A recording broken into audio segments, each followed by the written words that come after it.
কিছুদিন খুবই ব্যস্ত ছিলাম, তোমাদেরকে ঠিকমতো কমেন্ট করতে পারি নাই। সেটা কারণ আছে, কারণটা তোমাদের সাথে আজকেই শেয়ার করব।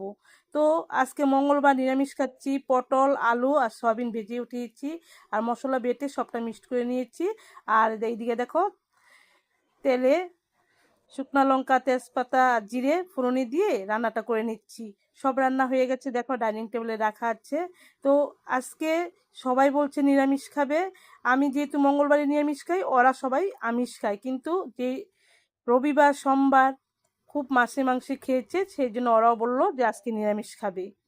তো এদিকে রান্নাটা বসিয়ে আমি এদিকে তোমাদেরকে কাঁঠালের বিচি দেখাচ্ছি। আমাদের বাড়ির গাছের কাঁঠাল খেতে তো খুব মিষ্টি ছিল, আর দেখো কতটা পরিমাণে বিচি বের হয়েছে। যার বাড়িতে দিয়েছি কাঁঠাল, তার বাড়িতে আবারও দেওয়া হয়েছে। অনেকটা বড় ছিল কাঁঠালটা, আর কাঁঠালটা খেতে খুবই ভালো ছিল। আর দেখো কতটা পরিমাণে বিচি বের হয়েছে। আর নিরামিষ সবজি আর ভাজা খেতে দারুণ লাগবে। তো এদিকে আমি বাইরের থেকে চলে এসে ভাতটা বসিয়ে দিলাম। জলটা গরম হয়ে আসছে, চাউলটা দিয়ে তো সয়াবিনটা রান্না হয়ে গেল। সয়াবিনটা আজকে সয়াবিনে পটল আলু দিয়েছি। আমার পটল আর আলু দিয়ে যে ঝোলটা রান্না করে সেটা আমার খেতে ভালো লাগে না, তার জন্য একটু সয়াবিনও দিয়েছি। তো আমি একটু ক্যামেরার সামনে আসলাম তোমাদের সাথে। অনেক দিন ধরে মানে ভিডিও করি ঠিকই, ক্যামেরার সামনে একটু কম আসা হয়। তো ভাবলাম সেই ভেবেই ক্যামেরার সামনে আসলাম। আর কি কথাটা শেয়ার করব, কিছুদিন ধরে ভাবছি স্টাফির কথা একটা শেয়ার করব। আমি যেহেতু তোমাদেরকে ঠিকমতো কমেন্ট করতে পারিনি, সেই জন্য স্টাফির কী হয়েছে সেটা আজকে তোমাদেরকে বলবো। অনেকটা দিন, প্রায় 15 দিনখানি, 10-12 দিন ও খুব অসুস্থ ছিল। সেই বিষয়েই কথাটা বলবো। তো সেই কারণে আমার ক্যামেরার সামনে আসা। তো এখন আমি একটু বাইরের দিকে যাব, তোমরা দেখতে পাবে।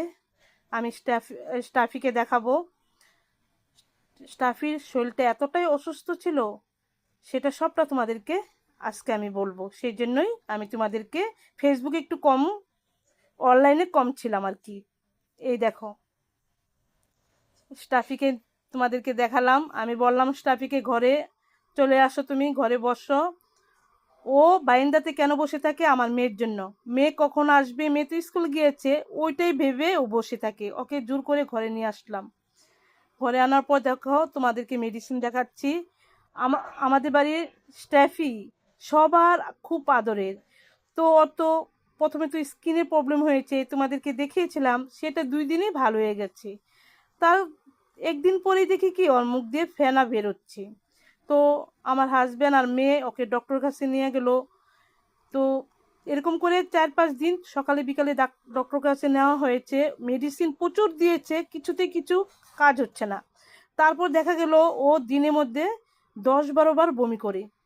তো এরকম করে প্রথম দিন তো বমি করলো, পরের দিন ডক্টর কাছে নিয়ে গেল। ডক্টরে মেডিসিন দিয়েছে, কোনো মেডিসিনে কাজ করছে না।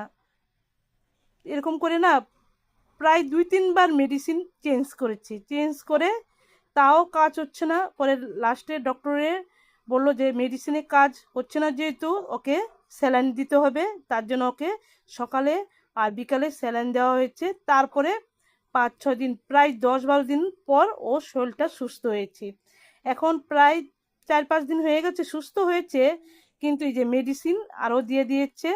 আর ওকে ওআরএস খাওয়াতে বলছি, আর বলছে ওকে ওর খাদ্যটা খাওয়াতে জোর করতে না। ও যদি নিজে নিজে খায় তবে ঠিক আছে, কিন্তু ওকে জোর করে খাওয়াতে না করেছে। আর এখন ওআরএস খাচ্ছে আর মেডিসিন খাচ্ছে। সেই জন্যই আমি তোমাদেরকে কিছুদিন কমেন্ট করতে পারিনি। আমার মেয়ের মন খুব খারাপ ছিল, বাড়ির সবারই মন খারাপ ছিল, বিশেষ করে আমার মেয়ের হাজব্যান্ড আর আমাদের খুব খারাপ লাগে স্টাফের যদি কিছু হয়। মানে আমার মনের মধ্যে একটা দুশ্চিন্তা হতেছিল যে স্টাফের নাকি কিছু হয়ে যাবে। দুর্বল হয়ে গেছিল, একদম এক জায়গায় শুয়ে থাকতো, শরীরে একদম এনার্জি ছিল না।